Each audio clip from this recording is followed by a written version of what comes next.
Okay, నమస్తే అండి. నమస్తే, మీ పేరు సార్?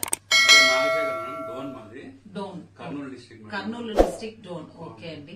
టెస్టిమోనియల్ ఉందన్నారు కదా, టెస్టిమోనియల్ చెప్పండి సార్. మేడం, ఇంతకుముందు మా నాన్నకు వచ్చేసి ప్రోస్టేట్ క్యాన్సర్ ఉంది. అది వచ్చేసి ఇది పూర్తిగా పడిపోయాడు మేడం. తను డాక్టర్లు వచ్చేసి మామూలుగా మేము తనకి యూరిన్ పైప్ 1.5 year అవుతుంది. ఇది పెట్టి ఇది తీసే లోపల నాన్నకు వచ్చేసి ఎప్పటికీ హెవీ బ్లడ్ బ్లీడ్ అవుతుంది అనమాట.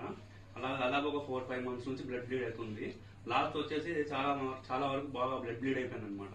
బ్లడ్ బ్లీడ్ అయిపోతేనే డాక్టర్ ఏమన్నారంటే కర్నూలు తీసుకెళ్ళండి అనమాట. తనకి తీసుకెళ్లిన తర్వాత డాక్టర్ ఏమన్నారంటే దీన్ని మనం చేయలేము, మనము ఇది విధంగానే బ్లడ్ బ్లీడ్ అయిపోతుంటుంది, మనం మాత్రం ఏం చేయలేము, ఇట్లానే ఉండండి అని చెప్తే మేము డోన్ తీసుకొచ్చాము. డోన్ తీసుకొచ్చాక వచ్చేసి ఏమైందంటే బ్లడ్ హెవీగా బ్లీడ్ అయిపోతుంది. మేము ఇక్కడ దీనికి బ్లడ్ అది ఏమంటారు అంటే మేడం, ఇది గడ్డ కట్టడానికి వేరే ఒక క్యాప్సూల్ ఇచ్చారనమాట. డాక్టర్ ఎవరు యూరాలజిస్ట్ ఇచ్చారు. అవి 2 వాడాము మేము. అదైనా కూడా హెవీ బ్లీడ్ అవుతుంది, ఇంకా 2 వాడామన్నారు.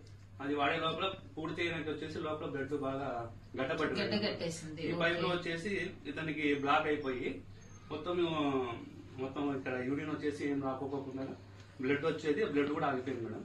తర్వాత వచ్చేసి డాక్టర్ ఫోన్ చేస్తే అయితే ఇది ఏదో చెక్ చేయండి అన్నారు. అవన్నీ చెక్ చేయించాము, అన్ని బాగానే ఉన్నాయి. మళ్ళీ ఫోన్ చేస్తే నేను చెప్పలేమనేసి డాక్టర్ కూడా ఇంకా ఫోన్ లిఫ్ట్ చేయడం మానేశారు. అంటే ఇంకా కాపాడలేమని చెప్పేసి రెస్పాండ్ అవ్వలేదు. డాక్టర్ కూడా రెస్పాండ్ అయితే ఏం అవ్వలేదు. ఇంకా మేము ఏదో ఒక రకంగా ఏదో కొద్ది వరకే నాకు కొద్దిగా గుణప్రాణంతో ఉన్నాడు. నెక్స్ట్ రోజు మా ఫ్రెండ్ సురేష్ అనేసి ఒక అబ్బాయి ఇది చూపిస్తే నేను నమ్మలేదు. డోన్ సురేష్ కాదు, నేను నమ్మని ఇలాంటి చాలా చూసినాను. అదేంటే లేదు, ఒకసారి వాడు అంటే ఇది ఒక పాంప్లెట్ చూపించారు. కాకపోతే మా ఫాదర్ కి సంబంధించిన పోస్టేట్ క్యాన్సర్ గురించి నేను ఎక్కడ చూడలేదు. అది ఒక్కటి చూసే లోపల నాకు కొద్దిగా ఏదో హోప్ వచ్చింది, ఏదో ఒక భగవంతుడు అవకాశం కల్పించాడు నాకు అన్నట్లా. అది తీసుకొని నేను వాడినాక ఒక 3 రోజులకు మేడం, 3 రోజులకి ఇలా అసలు స్పందన లేదనమాట, పూర్తిగా పడిపోయాడు అనమాట. అటువంటి వ్యక్తి 3 రోజులకు కొద్దిగా స్పందన, కొద్దిగా మన కాన్షియస్ లోకి వచ్చాడు. ఇది వాడినాక కేవలం 7 రోజులకి ఇతను లేచి నడుస్తున్నాడు ఓన్ గా.